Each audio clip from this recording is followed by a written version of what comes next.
ಲೈಫಲ್ಲಿ ಆಗಲ್ಲ ಅಂತ ಅಂದ್ಕೊಂಡ್ರೆ ನಾವೇನು ಮಾಡೋಕ್ಕಾಗಲ್ಲ, ಆಗುತ್ತೆ ಅಂತ ಮನಸ್ಸು ಮಾಡಿದ್ರೆ ಅಷ್ಟೇ ಎಲ್ಲವೂ ಸಾಧ್ಯ ಅನ್ನೋದು ನನಗೆ ಇವತ್ತು ಗೊತ್ತಾಯಿತು. Hi all, good morning.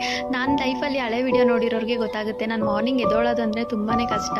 ನಂಗೆ ಸಿಕ್ಕಾಪಟ್ಟೆ ಅಳುನೇ ಬರುತ್ತೆ ಮಾರ್ನಿಂಗ್ ಎದ್ದೋಳ್ಬೇಕು ಅಂತ ಸುಮಾರು ವಿಡಿಯೋದಲ್ಲಿ ನಾನು ಹೇಳಿದ್ದೀನಿ. ಬಟ್ ಆದರೆ ತುಂಬ ತಿಂಗಳಿಂದ ಅನ್ಕೋತಿದ್ದೆ, ಯಾಕೆ ನನ್ನ ಕೈಲಾಗಲ್ಲ, ನಾನು ಎದ್ದೋಳ್ಬೇಕು, 5 ಗಂಟೆಗೆ ನನ್ನ ದಿನಗಳು ಸ್ಟಾರ್ಟ್ ಆಗಬೇಕು, ನಾನು ಎಕ್ಸಸೈಸು, ಯೋಗ ಪ್ರತಿಯೊಂದನ್ನು ಮಾಡಬೇಕು ಅಂತ ಅಂದ್ಕೊತಿದ್ದೆ. ಬಟ್ ತುಂಬ ತಿಂಗಳಿಂದ ನಾನು ಎದ್ದೋಳಕ್ಕೆ ಟ್ರೈ ಮಾಡಿದ್ದೀನಿ, ಆಗಲೇ ಇಲ್ಲ.